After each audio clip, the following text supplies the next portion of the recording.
Hello again. This is Ben Hitchcock Cross talking to you today about who in the heck is Debbie Kuether, whistleblower extraordinaire, I guess is the short version.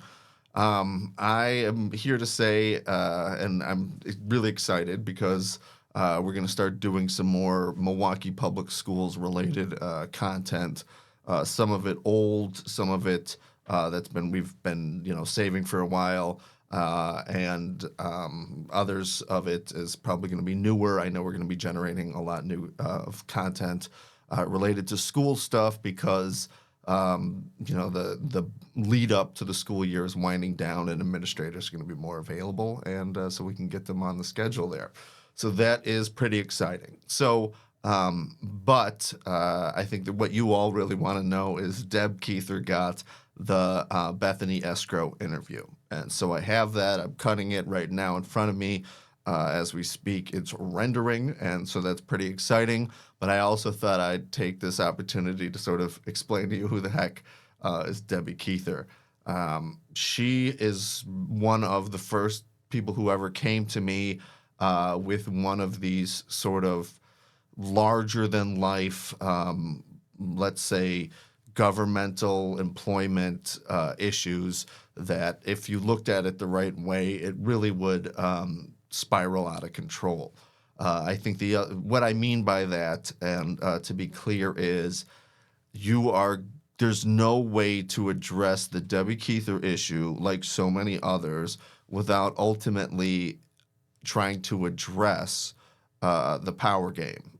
So, Debbie Kuether's story is ultimately somebody who's fighting for the curriculum rights of children and who is complaining about incompetence and retaliation at the Milwaukee Public Schools. Ultimately, that because, and what starts her on this journey is because it's keeping her from getting the curriculum to the students that they need. I think that's a fairly common thing in government. That's what usually pushes people over the edge. They're there to serve, and when the mission about service gets replaced by retaliation and something else, hijacked by something else, well, that can be a big opportunity for conflict. So, with Debbie Kuether, again, part of the issue is that the school board of the Milwaukee Public School System is ultimately covering for the bad actors in the Milwaukee Public School System. I think that's pretty fair to say. And, there's others that may be doing the same thing, but Milwaukee Public School Board is particularly sacred, I would say, especially in Wisconsin Democratic circles. And, I think I can just point to a really clear example here.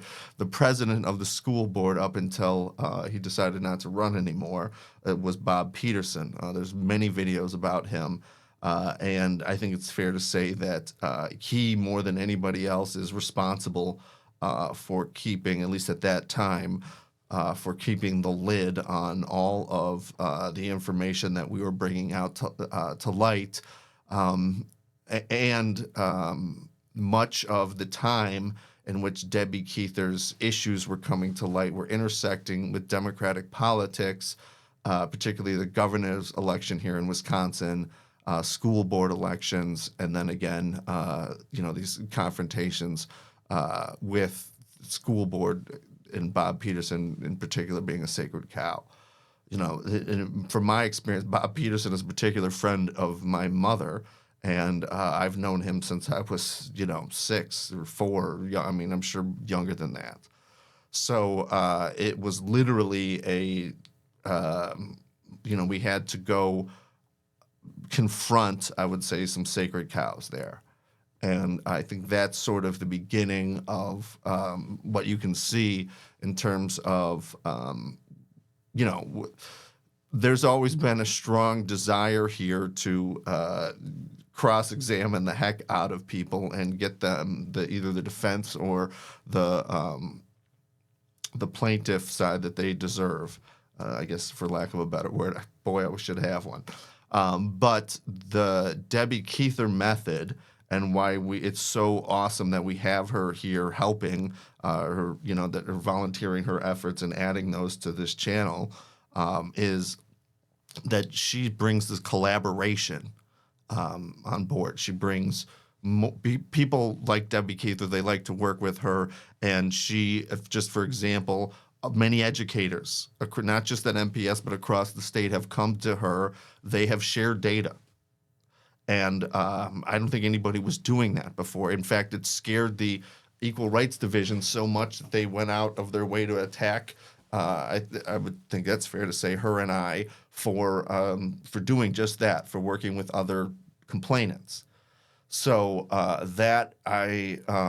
that's who Debbie Kuether is. That's the Debbie Kuether method, is working together, collaborating. She got a PhD because Milwaukee Public Schools told her to, and then of course when she started to use it for the benefits of the students, they damaged her. Let's put it like that. So, but she still hadn't lost that urge to collate, collect, and analyze data. So that is what we have here. We have a force of nature who is out to connect the data points, out to liaise with other people, make common cause, and make connection, and really grow. Let's say the people who are seeking rights, especially in this space that I'm working in. So that is, in a nutshell, who the heck Debbie Kuether is. We're really lucky to have her. Hopefully we can get her to do some more content, but I know that's going to be one of the things that's going to come up as soon as we see the interview. For background for that, I know they had been trying to get that to happen several times. Life happens. I know let's say my schedule didn't allow it to work for me to be a part, so they were doing it on their own, and I have to review everything, so that's part of the delay here too. I know we teased this out at the beginning of the month, and here it's 2 weeks later. But I think it's some of the best content ever, and I think really it shows how really in live time, and you get to be a part of two whistleblowers who are living it, one who's a little bit further ahead than another sort of in the process, making common cause and learning from each other. And that's what this channel is all about. Saying no and exercising the power of no, but also learning from others and helping others to say no when that's appropriate. So stick with us, learn with Debbie Kuether, and we'll keep you informed.